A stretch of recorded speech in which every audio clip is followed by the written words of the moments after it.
Welcome to Cinema Astrology, Cancer Edition, where I'll be dissecting 4 films written and directed by Cancers. Today we'll be getting into films by Paul Thomas Anderson, Ingmar Bergman, Adrienne Shelly, and Jafar Panahi. And just a reminder that I only choose films that are both written and directed by the filmmakers because I feel like it'll show their personality more. But before we get into it, I need to give my 2 cents on Cancers because, spoiler alert, I'm a Cancer myself. It's your birthday. I'm gonna party like it's your birthday. And I also have a stellium in Cancer, so I'm the most Cancer you'll probably ever meet. I've got a go bag, I've got a truck, I carry everything I have with me on my back, just like a little crab. Total crybaby. Tears all the time, water all the way. It's definitely not the easiest being a Cancer, but I feel like we're super misunderstood and I'm gonna get into why. Yes, we're emotional and we can feel everybody's mood against our own will. I'm talking every eyebrow raise, tilt, groan, sigh, breath, but we are not crybabies. I may be playing into the stereotype that we're defensive, but just because we're in tune with our own emotions and surrounding energies does not mean we're crying or sad 24/7. Like, sorry you guys can't feel your own emotions or ever shed a tear. I call that just not being human.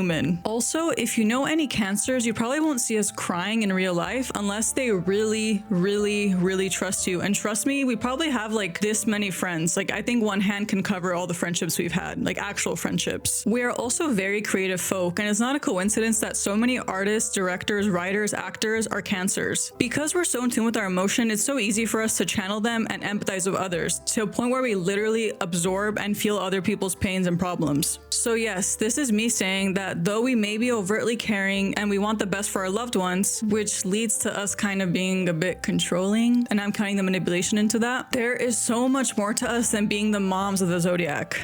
I would define my personality as creative. I'm a bit of a night owl.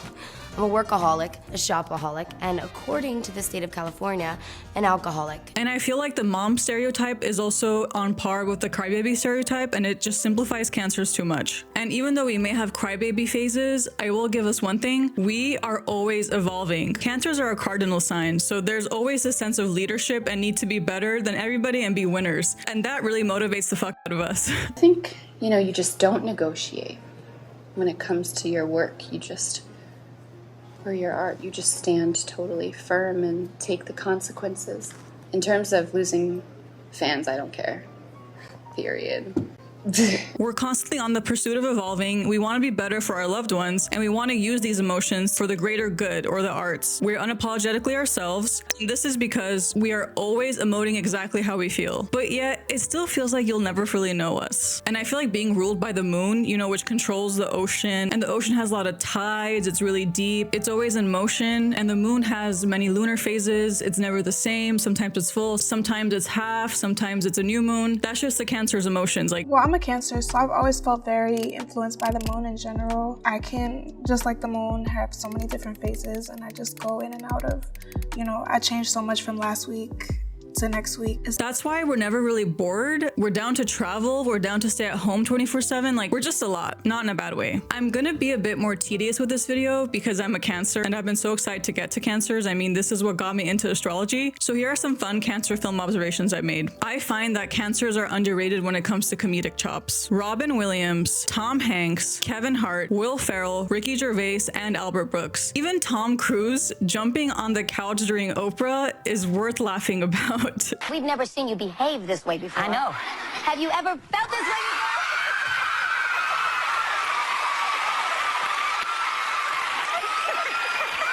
I would say we have some of the darkest humor and are constantly making fun of ourselves. Thanks. This is the best day of my life. I'm killing myself tomorrow. Cancers are also the king of horror movies. They may not have written all of them, but some of the most known classics are directed by Cancers. And the most popular modern horror directors are also Cancers, which are Robert Eggers and Ari Aster. But I also had to mention one more thing. Princess Diana, Lionel Messi, Anthony Bourdain, and Lana Del Rey. Say less, say less.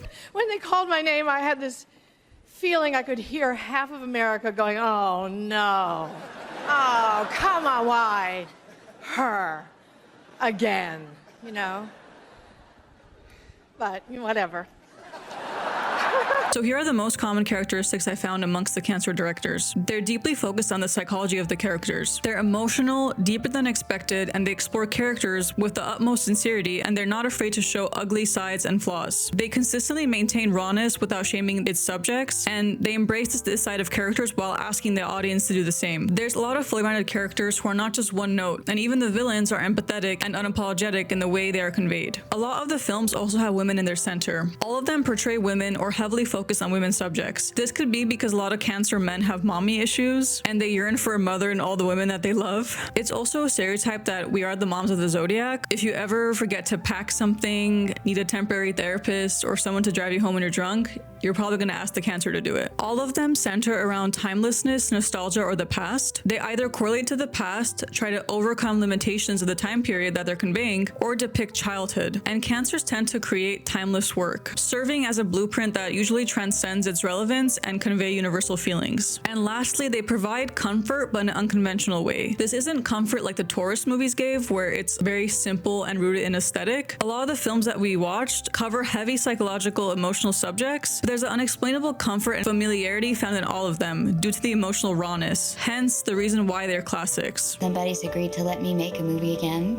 that never fails to surprise me and delight me. They called her a unicorn. Those who loved her best say Adrienne Levine, known by the stage name Adrienne Shelly, had the sort of Hollywood magnetism that borders on mythical. She was a little quirky, intrinsically bold, an artist shaped and haunted by the pursuit of joy. Adrienne Shelly is one of my favorite creatives of all time, who I feel represents a prime Cancer woman. She's primarily known for starring in independent filmmaker Hal Hartley's films. Her breakthrough role was in The Unbelievable Truth and Trust, which I highly recommend checking out. Shelley was also active in the theater scene in New York. She wrote and directed plays for Naked Angels and Alice's Fourth Floor, and acted in off-Broadway shows, serving as the creative director of the Missing Children Theater Company for 5 years. She also taught acting at one-on-one productions in Manhattan and led a workshop in NYU in acting, directing, and writing. Unfortunately, Shelley's not with us anymore. She was found murdered in her apartment in 2006. It's one of the most heartbreaking stories because she left behind her 2-year-old daughter and loving husband. I don't want her murder to be the biggest talking point though, so I'm not going to get into it because I want to honor her legacy and how much effortless light she's shown. Today we'll be talking about her final work that she didn't get to watch. It's the cult comedy film Waitress, which stars Kerry Russell, which Shelley directed, acted, and wrote herself. So The Waitress follows Jenna, who works in a diner in a small southern town and is a genius at creating luscious desserts. But her marriage to an overbearing lout makes happiness impossible. When she discovers she's pregnant, she makes plans to skip town before her condition is obvious. However, she begins an affair with a new doctor in town who is the only one who knows her secret. Off the bat, what stands out the most about Waitress is that it's written, directed, starring, and conveying women's perspectives in such a beautiful and sincere way. It was written when Shelley was pregnant with her first daughter. Her daughter's name is Sophie, and she even has a cameo at the end of the movie. The Waitress is a love letter to motherhood and to her unborn daughter. I wrote Waitress when I was about 8 months pregnant with Sophie, and I was really scared about having a baby. I just couldn't imagine what my life was going to be after I had a baby. I thought it was going to change so drastically that I wasn't even going to recognize myself anymore. I was terrified. The actual fear of how your life is going to change, which is large in a lot of women, is not spoken about. It's sacrilege to say that, becoming a mother is, you're just not allowed to have a fear about it. So I wanted to write a movie about those fears and, give those fears a voice. But I also knew that, when you actually have the child, that this other kind of love probably kicks in that you can't even imagine, which is true. It's a complete, utter, unconditional kind of love, and it does change your life in a beautiful way. And it is a love letter to my baby. The three female leads, Kerry Russell, Adrienne Shelly, and Cheryl Hines, are all effortlessly charming, magnetic, and have excellent comedic timing without taking away from the heart of the film. What I love about their dynamic throughout the film, as well as Jenna's journey, is that it never limits the female roles as solely being wives, mothers, or treats their jobs in the diner as being subordinate and less than. Another really distinct trait of Waitress is the reoccurring scenes that are used to represent Jenna's varying moods. Jenna treats baking pies as a meditation and self-reflecting ritual. Each pie represents her current state of mind and their names and flavors also reflect this. The fact that baking pies is her comfort is very Cancer coded. I always make cookies when I'm feeling sad, and you'll always find frozen cookies in my freezer. And the fact that each pie represents her mood, say less. I love how it's a consistent segment to show her character progression throughout the film, and like an average Cancer will understand, because our emotions change so often, its reoccurrence is so in tune with that fact. I also love how complex motherhood is in this film. It's not cookie cutter whatsoever. One of my biggest gripes is how much this lacks in cinema, especially with the story being told and written by women. Initially, Jenna is devastated that she's pregnant. She's dreading the outcome of motherhood because she feels unbalanced emotionally, has a turbulent marriage, and an unstable income. But as the film progresses, we see her grow into herself. Being a mother to a daughter is also conveyed as more than just, this is what a woman is made to do and is a failure if she's not. We witness Jenna come to accept this as more than just a travesty or detriment to her life, and it actually becomes the most beautiful part of her life because it's depicted as women sharing their lives with other women. It's not forced onto her, she accepts it herself, and it brings her life into full circle and finally brings her joy and peace. My favorite line from the film comes from Jenna when she says, "Dear baby, I hope someday somebody wants to hold you for 20 minutes straight and that's all they do. They don't pull away, they don't look at your face, they don't try to kiss you. All they do is wrap you up in their arms, hold on tight without any ounce of selfishness to it." This reminds me of Lana Del Rey's Cinnamon when she said, "If you hold me without hurting me, you'll be the first to ever did." Cancer parallels. But seriously, after watching this movie, it really adds to my frustration that we seriously do not have enough mid-low budget films directed and written by women. Because the way every woman is written here, regardless of their specificities, odd quirks, and flaws, are still so lovable and believable. It's hard to get back to the male POV, which sucks because it's everywhere and unavoidable in media. So let's get back to the feel-goodness of Cancers. Waitress is still a feel-good film, but it says a lot about human nature, dynamics, and gives second chances to characters that are unexpectedly complex and multi-layered. Though we're labeled mothers of the zodiac, a Cancer's method of providing comfort and nurturing energy is not always what you'd expect. Like your average mom who's loyal, loving, and warm, they also have a shadow side that is tough love. High expectations, wanting the best for you, even if you're in denial of what the best for you actually means. Let me ask you a very fair question. What do you do successfully? Quickly.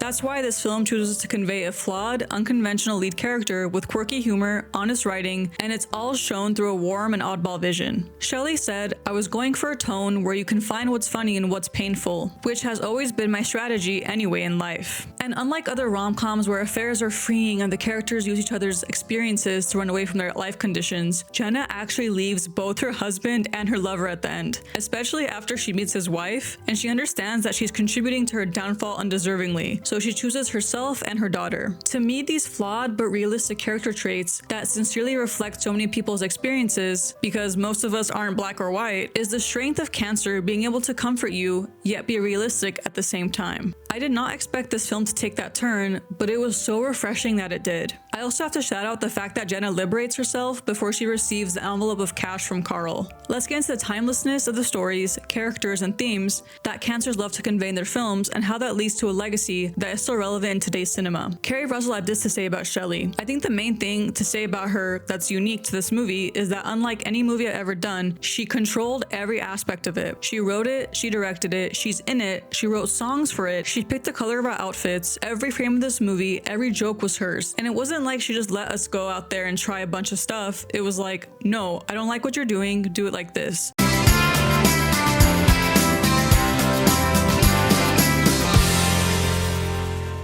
See, I have this idea. I'm meeting men through personal ads, but I just give them 5 minutes, whether or not we like each other. It's clear that Adrienne had a very specific tone to the movie. Yeah. That was hard to know when we were shooting it. What that was. I have a boyfriend now.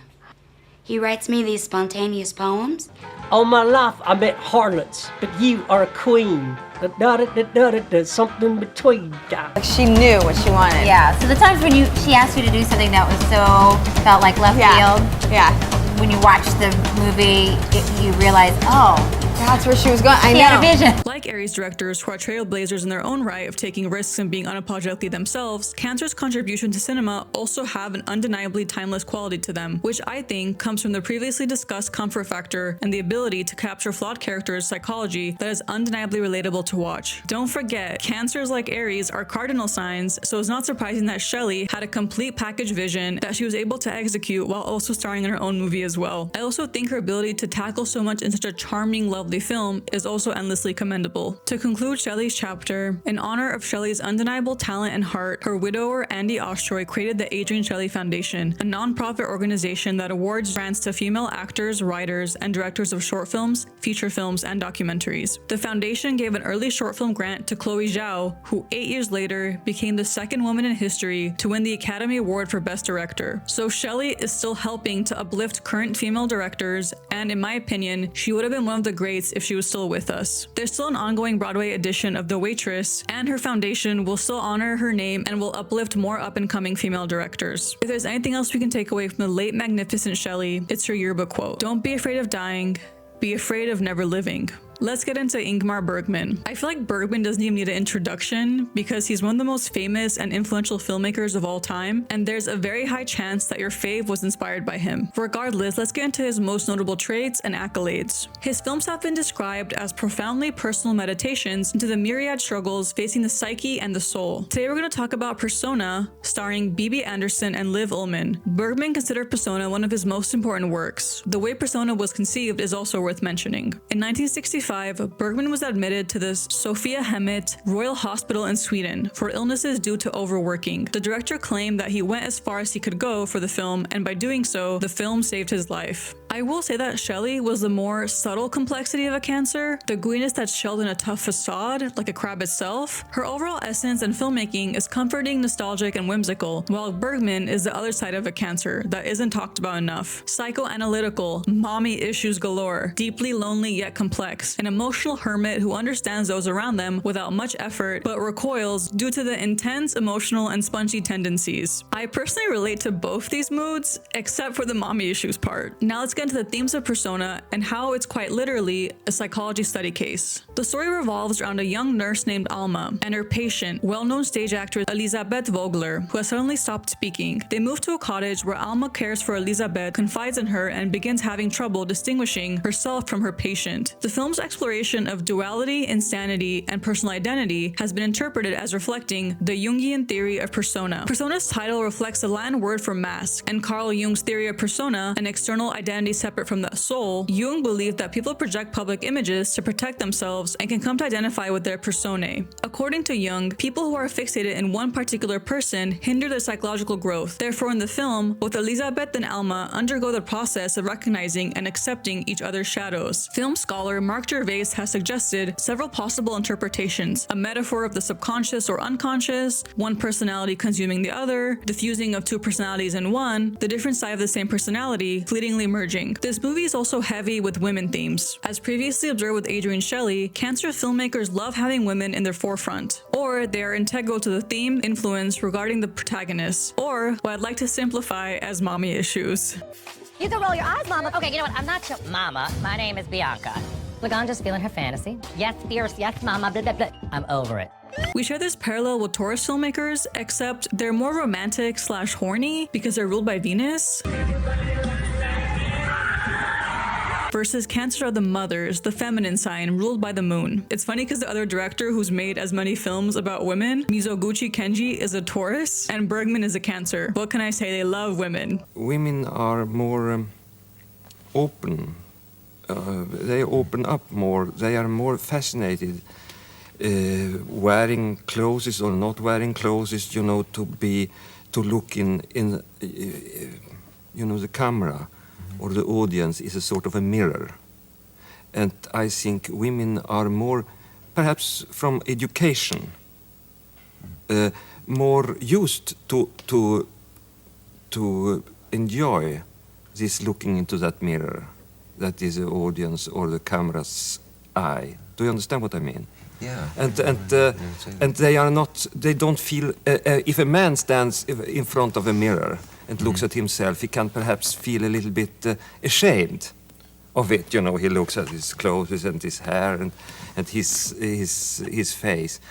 A woman by education is not ashamed of looking at herself. Bergman said this about his female characters. His female characters are usually more in touch with their sexuality than their male equivalents and unafraid to proclaim it. Bergman called himself in a 1960 Time cover story. In an interview with Playboy in 1964, he said the manifestation of sex is very important, and particularly to me. For above all, I don't want to make merely intellectual films. I want audiences to feel, to sense my films. This to me is much more important than understanding them. Yes, all these performances and characters were shaped and guided by the man who wrote and directed them, but there's a strong sense that these women and actresses we see on the screens were ultimately able to transcend such strictures, to become the light and life force illuminating Ingmar Bergman's beloved magical lanterns. Now let's address the mommy issues. Persona's not about motherhood, but about the psychic wounds that he experienced from being rejected by his own mother. Psychiatrist Barbara Young viewed the boy in the morgue in the film's prologue as a stand-in for Bergman. In a morgue, he remembered reaching out to his mother. Young compared Bergman's relationship with his mother, Gaudine, to Alma, hungry for someone to listen to her and to love her, and Elisabeth, ravenous for precious time. Cancer men are notorious for having mommy issues. This doesn't apply to women because they get the more mother comparison, you know, the nurturing, the tough love, and the caring. So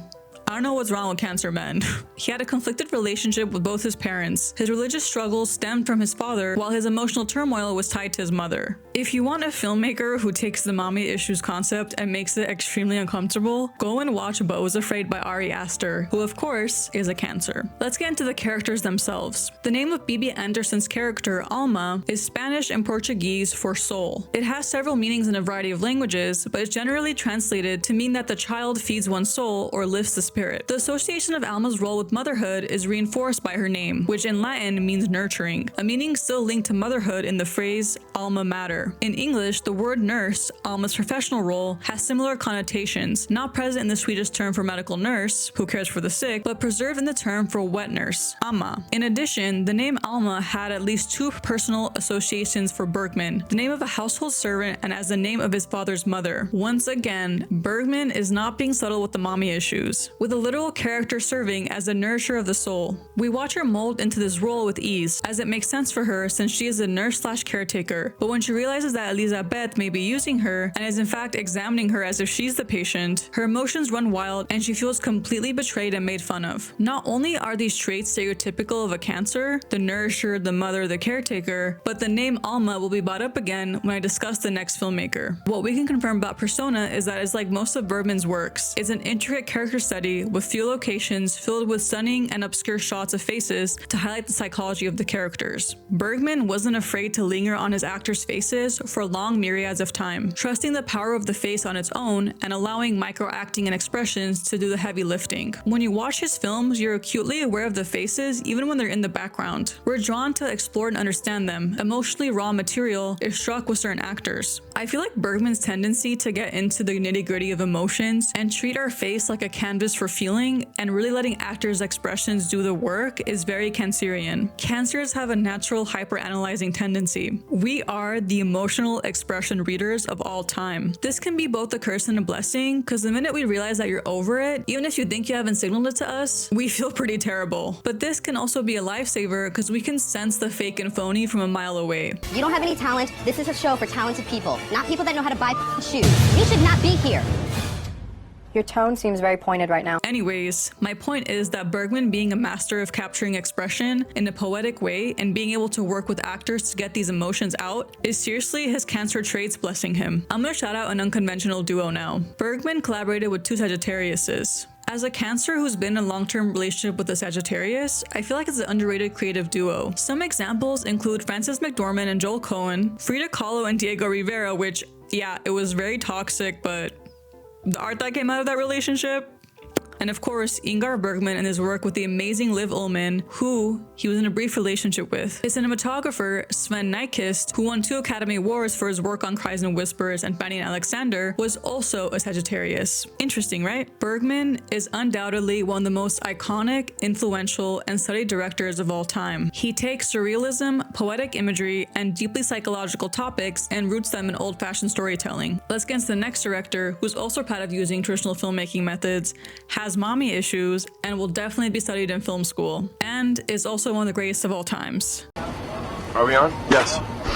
My name is Paul Thomas Anderson. My name is Paul Thomas Anderson. Jordan, are you filming me or are you... Buddy, I just keep going. I've got you. Okay. Is none other than Paul Thomas Anderson. Both Bergman and PTA like to make films that are period pieces and also feature heavy mommy issue related themes. Sounds like a Cancer to me. Most of Anderson's films are psychological dramas characterized by depictions of desperate characters and explorations of dysfunctional families, alienation, loneliness, and redemption, alongside a bold visual style that uses constantly moving cameras and long takes. When asked what primarily interests PTA when it comes to storytelling, he had this to say: I mean, I'm part of this world and I think about things the same way we all do. The way to approach a story is to ask the question, what is the highest priority? The highest priority for me is the people and how they're engaging with each other, why they love each other, why they hate each other, and the ridiculousness of their human nature. These are the things that everybody can understand. Those are the things that are timeless. What I love about PTA's movies is that amongst all the cynicism and dysfunctionality of the characters, they're actually really romantic and optimistic. He's like a typical crab. Hard exterior that may be hard to read and can come off as tough, but he's actually gooey and intimate.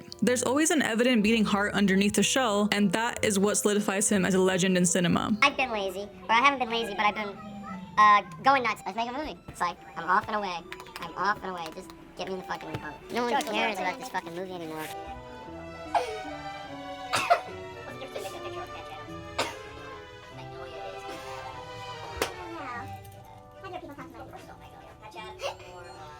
How is this Cancer, you ask? First off, Cancers are the family sign. They rule the 4th house in astrology, which, you guessed it, is associated with home, family, emotional security, and roots. Leave it to a Cancer to be the master of making movies that involve flawed families and complex psychological dynamics that are also very personally relevant. Now, let's get into my favorite PTA film. Phantom Thread stars Daniel Day-Lewis, Vicky Creeps, and follows a haute couture dressmaker in 1950s London who takes a young waitress as his muse. Paul Thomas Anderson got this idea when he was sick in bed one day. His wife, Maya Rudolph, was tending to him and gave him a look that made him realize that she had not looked at him with such tenderness and love in a long time. I could rave about this movie forever. The performances are immaculate. The chemistry is elegant and steamy at the same time, and the Johnny Greenwood soundtrack is gorgeous. The cinematography is stunning, and the dynamic reminds me of Beauty and the Beast, which is forever my favorite romantic dynamic of all time. But what makes Phantom Thread Cancerian? One of PTA's most notable attributes is that his films revolve around characters who are troubled by their inability to accept themselves. Reynolds is a perfect example of this. He's initially plagued by his inability to let go, whether it's his barriers or, you guessed it, his very apparent mommy issues. See how mommy issues was invented by Cancer men?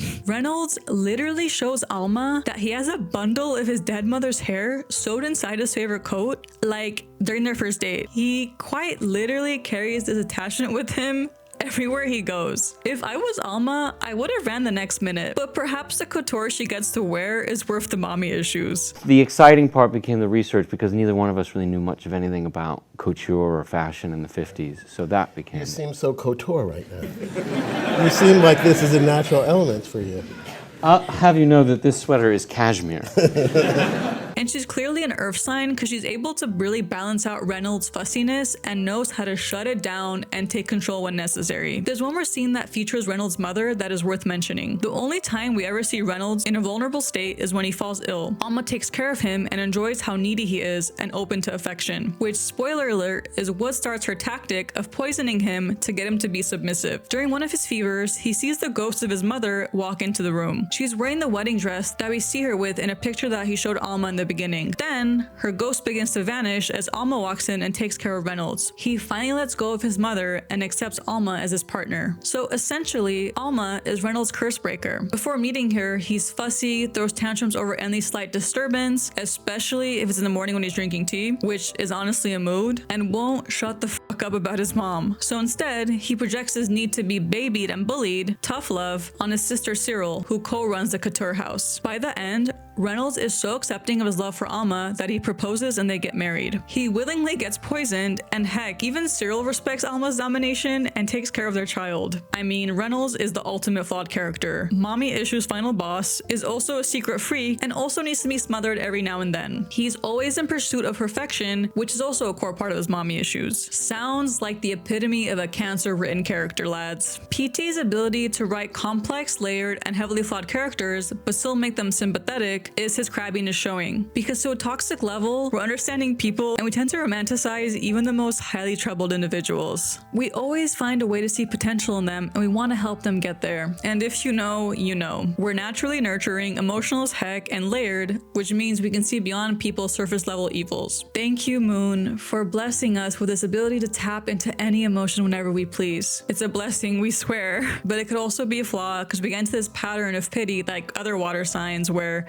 we're too, it's okay girl, I get it. And it becomes self-destructive because we put others before ourselves. And yeah, it makes us hyper-reactive and it leads to screaming, yelling, grudges for life, thoughts of murder, you know, the usual. Crazy? Me? No. I mean, look, we're at a magazine shoot. It's ridiculous. It's not a coincidence that PTA's emotional outburst scenes in his other movies are iconic. And hey, leave it to Cancer to give us the most iconic flawed characters of all time, whose emotional turbulence will stay with us long after the film ends. But you definitely won't see it coming at first. So great about Paul and so wonderful about him is his humanity and how emotional he is. The bravery you need to be that emotional. And Paul does that. Let's get into some Bergman and PTA parallels. In both films, Alma is a crucial character whose name has significance with the role in the story. In Persona, Alma is the healer, quite literally a nurse, and since Alma means soul, she can also be interpreted as representing Elizabeth's soul. While in Phantom Thread, Alma is also the nurturer, healer, and soul of Reynolds. She heals the curse he has in regards to being unable to get over his mother to fully mature and be taken care of, aka accepting his own emotional and physical vulnerability. She can also be perceived as Reynolds' soul/soulmate. She's protective of him, takes care of him, and even goes as far as to take direct defensive stances when he's in disarray. Something about it that makes me want to kind of do this.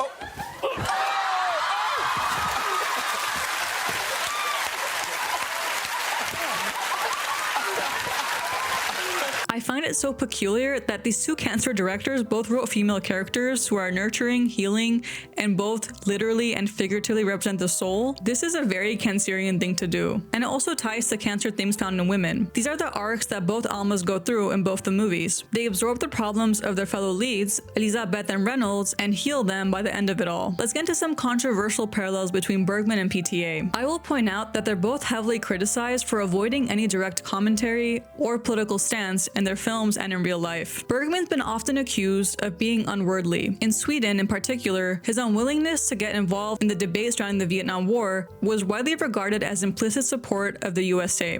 Persona, however, gives us a first glimpse of political reality outside Bergman's own universe. The film contains two images which invoke a strong reaction in Elizabeth Vulgar, a Second World War photograph of a young boy in the Warsaw Ghetto, and television pictures of the Vietnamese monks who set fire to themselves in protest against the war. In his workbook, Bergman wrote, "My art cannot melt, transform, or forget. The boy in the photo with his hands in the air, or the man who set himself on fire to bear witness to his faith. I am unable to grasp these large catastrophes. They leave my heart untouched. At most, I can read about such atrocities with a kind of greed or pornography of horror, but I shall never rid myself of those images. Images that turn my art into a bag of tricks, into something indifferent and meaningless." Anderson's gotten similar criticism for his most recent film, One Battle After Another. He said this about it: "Where I have confidence in, I won't fail by making a film. I have significantly more confidence in myself communicating my feelings about the world through the film. And I think that that's what we've done with this film. Trying to find intelligent things to say in this form wouldn't be, I'm not a politician, but I'm a filmmaker. So I try to do it through work." The fact remains is that PTA has rarely been publicly political, especially compared to many of his peers. Over the course of his 30-year filmmaking career, he's consistently avoided making direct political statements in interviews, press conferences, and award season appearances, even when prompted. No activism, no campaigning. He has not publicly aligned himself with any political party, candidates, or movements, nor has he participated in any major political campaigns or protests. E.T. is pretty sexy. I'm not defending understanding either of the filmmaker's choices to be apolitical when it comes to being direct with where they stand on the spectrum, even if it's evident when you observe their films and themes that they choose to convey. But it's pretty interesting that cancers, who are known to be conflict avoidant, defensive, and introverted, aren't too outspoken about their current politics. Dilly and dilly. Stop. Okay, stop. You too. Okay, stop. Go to your own corners. Like, no.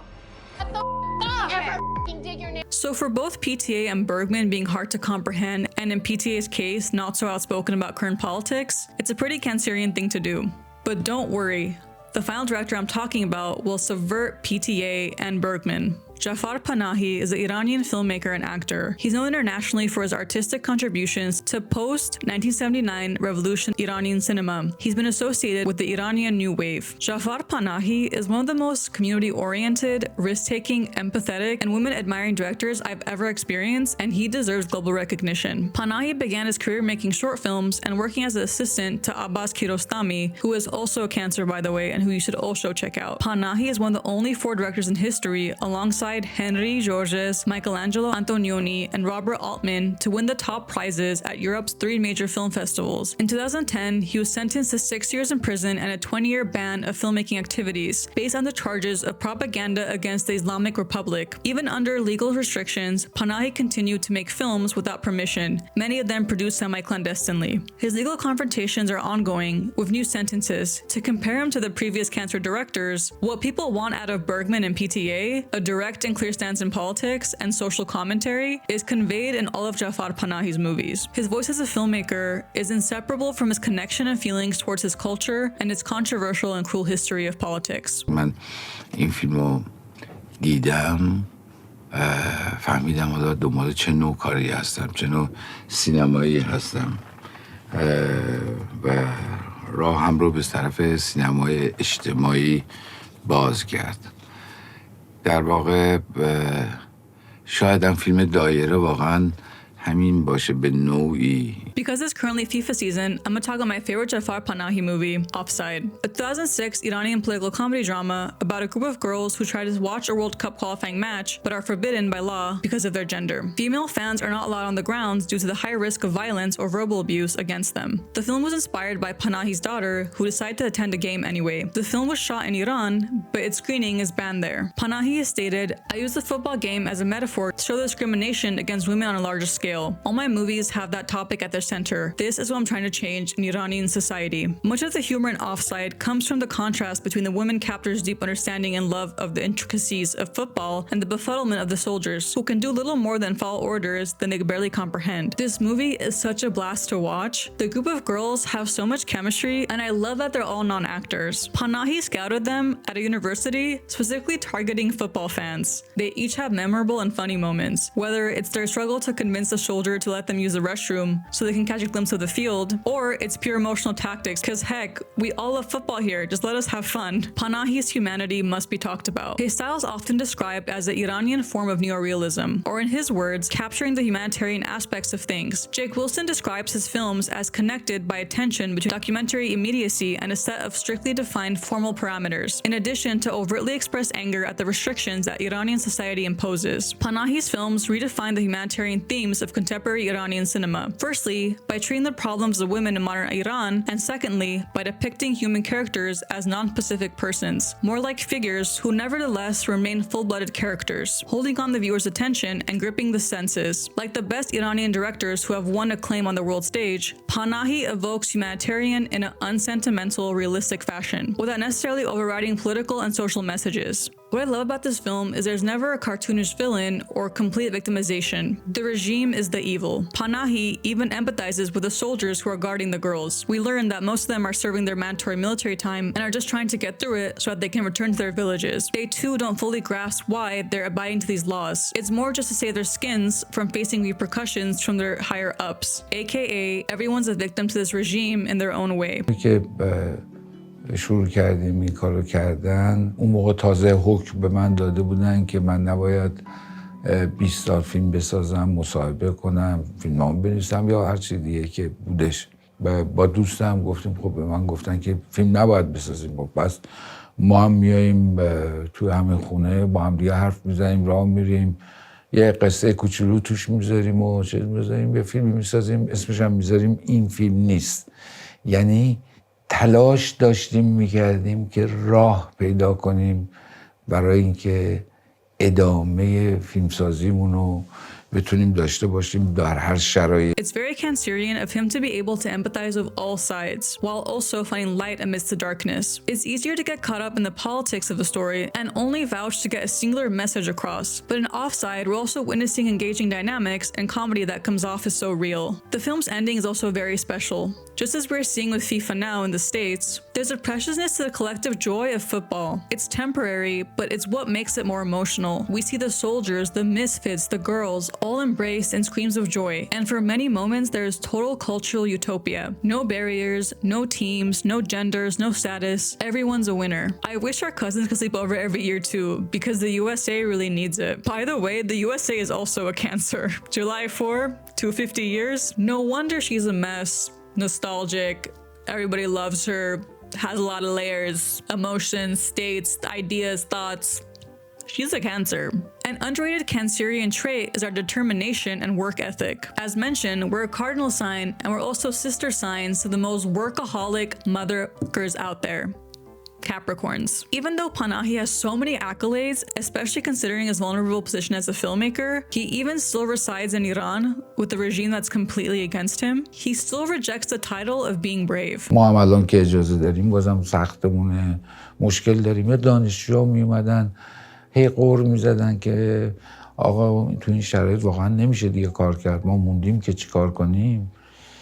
من یه دست با خودم گفتم که من باید چیکار کنم، مثل اینا قور بزنم بگم که نمیشه کار کرد، یا این که دنبال راه حل بگردم، دنبال راه حل پیدا کردم برای کار کردن. یعنی خود اون که دنبال راه حل میگردی حالا میشه یه انگیزه، میشه یه خلاقیت و بهت انرژی میده و تو دنبال این میگردی که یک اثری رو، یک کاری رو تو این شرایط بسازی.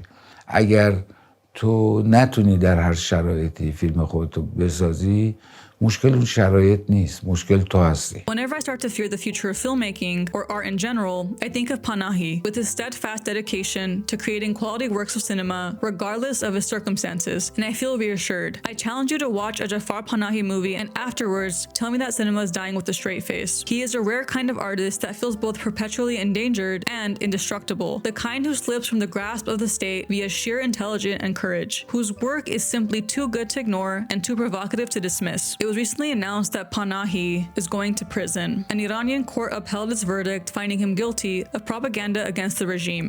The ruling was originally made while Panahi was outside Iran, campaigning for awards for his Palme d'Or winning film. It was just an accident. The court sentenced the director to 1 year in prison and imposed a 2-year travel ban. If you ever feel like giving up, searching for excuses or fears to prevent you from embarking on your next creative endeavor, please think of Panahi and his limitless humanity, empathy, and love for his culture. And then try again. In conclusion, Cancers are the goats. No, just kidding. In conclusion, each Cancerian taught us something new today. Shelley teaches us to love ourselves, even during your most vulnerable moments. Laugh about it, write about it, cry about it, and bake a pie about it. Life has beauty in every phase, especially if you're a woman. Bergman is a whole psychology lesson. He makes us appreciate emotion, complexity, depth, and he makes you want to look yourself in the mirror and really observe your emotions. You know why? Because he makes expressions timeless. And of course, if you have mommy issues, you're in for an even deeper ride. PTA, like Shelley, says it's okay to be flawed, to have mommy issues, and to still be deserving of love. In fact, all of these attributes are what makes life so cinematic. There is an Alma out there that can poison you and cure you over and over again. Just kidding. Point is, he finds tenderness even in the most stick-up-the-ass characters, and that takes talent. And lastly, Panahi, the uncle we all deserve, the humanitarian that does more for his community and cinema than most directors' lifelong efforts combined. He highlights all who should be uplifted, women, children, and other victims of the regime. Regardless of his accolades, he considers himself as one of us and never wants to be glorified as a hero. Cancers teach us to care, to see beyond flaws, and to fall in love with potential, even if it can be to your own delusion because of all these emotions we be feeling. If you have a Cancer in your life, please spoil them this Cancer season And honestly, spoil them all year round. Please like and subscribe, because the next time I'll be covering is quite literally Mother. No, but literally, my mom's a Leo. Comment if you're a Cancer, happy birthday to all of us, and see you next time. And I didn't mention a lot of our flaws, but like, we get too much shit for being crybabies already, so boop. He's gay, but he has a special connection to classical music. There's many things that are interesting about him.